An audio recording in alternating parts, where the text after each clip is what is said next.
ಶಿಷ್ಯರು ಗುರುಗಳ ಪರೀಕ್ಷೆ ಮಾಡಿದ ಕತೆ. ಪುರಾತನ ಕಾಲದಲ್ಲಿ ಒಂದು ಸಣ್ಣ ಗ್ರಾಮದಲ್ಲಿ ಶಾಂತಕುಮಾರ ಎಂಬ ಜ್ಞಾನಿಯೊಬ್ಬ ತನ್ನ ಆಶ್ರಮದಲ್ಲಿ ಶಿಷ್ಯರಿಗೆ ಜೀವನದ ಸತ್ಯಗಳನ್ನು ಕಲಿಸುತ್ತಿದ್ದ.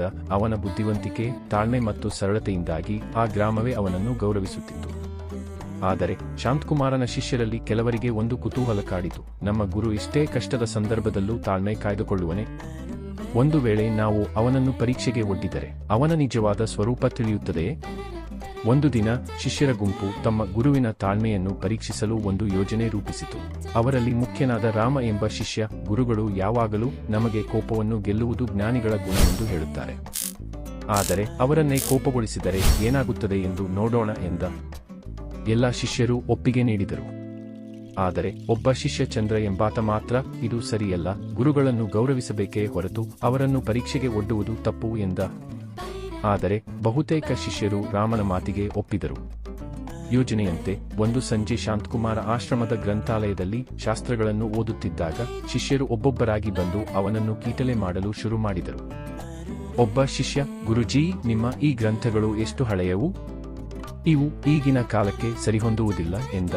ಶಾಂತಕುಮಾರ ಶಾಂತವಾಗಿ, ಗ್ರಂಥಗಳಲ್ಲಿ ಜ್ಞಾನದ ಸಾರವಿದೆ, ಕಾಲ ಬದಲಾದರೂ ಸತ್ಯ ಬದಲಾಗುವುದಿಲ್ಲ ಎಂದು ಉತ್ತರಿಸಿದ.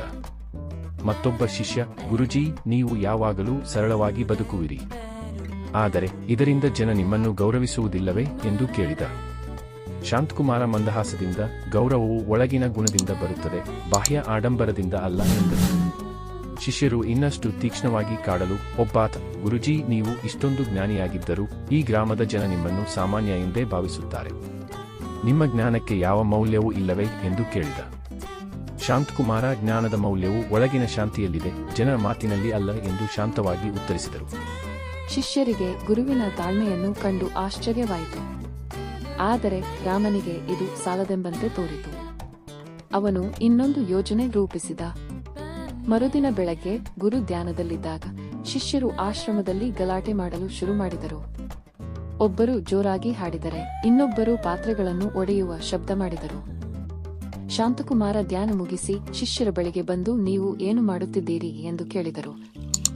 ರಾಮ ಧೈರ್ಯದಿಂದ, ಗುರುಜಿ, ನಾವು ನಿಮ್ಮ ತಾಳ್ಮೆಯನ್ನು ಪರೀಕ್ಷಿಸುತ್ತಿದ್ದೇವೆ, ನೀವು ಈಗಲೂ ಕೋಪಗೊಳ್ಳಲಿಲ್ಲ, ಇದು ಸಾಧ್ಯವೇ ಎಂದ. ಶಾಂತಕುಮಾರ ಒಂದು ಕ್ಷಣ ಗಂಭೀರವಾಗಿ ಶಿಷ್ಯರನ್ನು ನೋಡಿದ. ಎಲ್ಲರಿಗೂ ಒಮ್ಮೆಲೇ ಭಯವಾಯಿತು, ತಾವು ತಪ್ಪು ಮಾಡಿದೆವೆ ಎಂದು.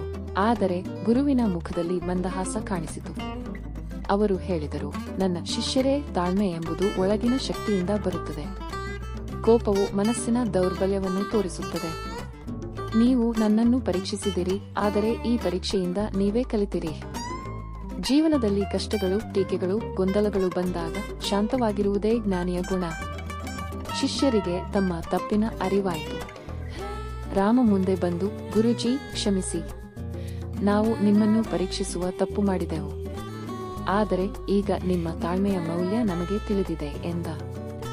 ಶಾಂತಕುಮಾರ, ಪರೀಕ್ಷೆಯಿಂದ ಜ್ಞಾನ ಬಂದರೆ ಅದು ತಪ್ಪಲ್ಲ, ಆದರೆ ಇನ್ನು ಮುಂದೆ ಜ್ಞಾನವನ್ನು ಹುಡುಕಿ ಪರೀಕ್ಷೆಯನ್ನಲ್ಲ ಎಂದರು. ಆ ದಿನದಿಂದ ಶಿಷ್ಯರು ಗುರುವಿನ ಮಾತುಗಳನ್ನು ಗೌರವದಿಂದ ಕೇಳಿ ಜೀವನದಲ್ಲಿ ತಾಳ್ಮೆಯ ಮಾರ್ಗವನ್ನು ಅನುಸರಿಸಿದರು. ಈ ಕತೆ ಗ್ರಾಮದಾದ್ಯಂತ ಹರಡಿತು ಮತ್ತು ಶಾಂತಕುಮಾರನ ಜ್ಞಾನವು ಇನ್ನಷ್ಟು ಜನರಿಗೆ ಸ್ಫೂರ್ತಿಯಾಯಿತು. ಪಾಠ: ತಾಳ್ಮೆಯು ಜ್ಞಾನಿಯ ಶಕ್ತಿಯಾಗಿದೆ. ಯಾವುದೇ ಪರೀಕ್ಷೆಯಲ್ಲಿ ಶಾಂತವಾಗಿರುವವನೇ ನಿಜವಾದ ಜ್ಞಾನಿಯಾಗಿರುತ್ತಾನೆ.